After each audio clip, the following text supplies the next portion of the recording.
जय माता दी। स्वागत है आपका मेरे इस धार्मिक चैनल माँ प्रमाणिक कृपा @अनीता धार्मिक ज्ञान पर। क्या आपको पता है मकर संक्रांति पर खिचड़ी क्यों खाई जाती है? इसके पीछे का महत्व क्या है और कहानी कौन सी है? मकर संक्रांति पर खिचड़ी पकाने, खाने और दान करने की परंपरा है। खिचड़ी बिना यह पर्व अधूरा माना जाता है। लेकिन क्या आप जानते हैं आखिर इस दिन खिचड़ी का इतना महत्व क्यों है? सूर्य देवता धनु राशि से निकलकर मकर राशि में प्रवेश कर चुके हैं। इसके साथ ही सूर्य उत्तरायण भी हो चुके हैं।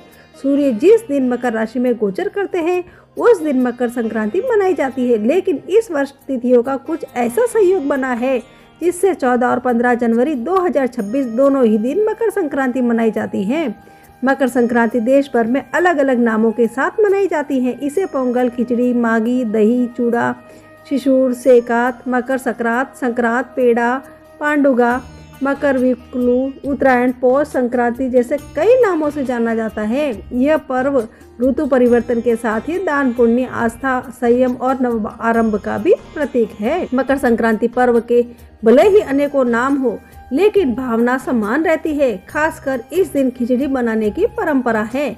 उत्तर भारत समेत कई राज्यों में मकर संक्रांति पर खिचड़ी बनाने, खाने और दान करने की प्राचीन परंपरा है। इस परंपरा के पीछे केवल स्वाद नहीं बल्कि आस्था और भावना भी जुड़ी है। आज भी कई लोग सोचते हैं कि स्पेशल दिन पर हम पुलाव, वेज बिरयानी या कई अन्य डिश नहीं बल्कि खिचड़ी की ही क्यों बनाते हैं। खासकर हमारी युवा पीढ़ी के मन में ये सवाल जरूर आते हैं। तो आइए जानते हैं किस्सा खिचड़ी का। खिचड़ी ही क्यों? बाबा गोरखनाथ से जुड़ी है ये कथा। मान्यताओं के अनुसार मकर संक्रांति पर खिचड़ी बनाने और खाने की परंपरा का संबंध योगी बाबा गोरखनाथ से जुड़ा हुआ है। कथाओं में बताया जाता है कि एक समय असुरक्षित हालात, कठिन जीवन और आक्रमणों के कारण साधु संत नियमित रूप से अपना भोजन तैयार नहीं कर पाते थे, जिस कारण सभी शारीरिक रूप से कमजोर हो रहे थे। ऐसे में बाबा गोरखनाथ ने चावल, दाल और मौसमी सब्जियों को एक साथ पकाने का उपाय निकाला। यह भोजन जल्दी बन जाता है और लंबे समय तक शरीर को शक्ति व ऊर्जा भी देता है। समय के साथ यह सरल और पौष्टिक भोजन साधु समाज से आम जनजीवन तक पहुंचा और मकर संक्रांति के पर्व से जुड़ गया।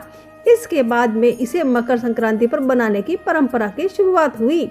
ज्योतिष शास्त्र के अनुसार मकर संक्रांति के दिन ही सूर्य का गोचर मकर राशि में होता है, जो कि सकारात्मक परिवर्तन का संकेत है। इस दिन किया गया दान विशेष पुण्य प्रदान करता है। खिचड़ी में शामिल चावल, दाल और घी को सात्विक भोजन माना जाता है, जिसे सूर्य देव को अर्पित करने के दान के लिए भी सर्वश्रेष्ठ माना जाता है। मान्यता है कि मकर संक्रांति पर खिचड़ी का दान करने से नवग्रहों से जुड़ी बाधाएं दूर होती है और जीवन में स्थायित्व आता है। इसलिए मकर संक्रांति पर खिचड़ी को प्रसाद के रूप में खाने और साथ ही उसे दान करने की परंपरा भी बनी है।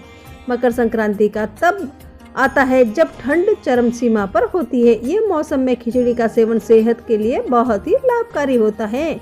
खिचड़ी में चावल और दाल का संतुलन शरीर को ऊर्जा देता है, जबकि घी पाचन तंत्र को मजबूत करता है। ये भोजन हल्का और सुपाच्य होने के साथ पोषण से भरपूर होता है। यही कारण है मकर संक्रांति पर खिचड़ी खाने का। इसलिए मकर राशि को खिचड़ी पर्व भी कहा जाता है। सूर्य देव की कृपा पाने के लिए इस दिन खिचड़ी का दान और सेवन बहुत शुभ माना गया है।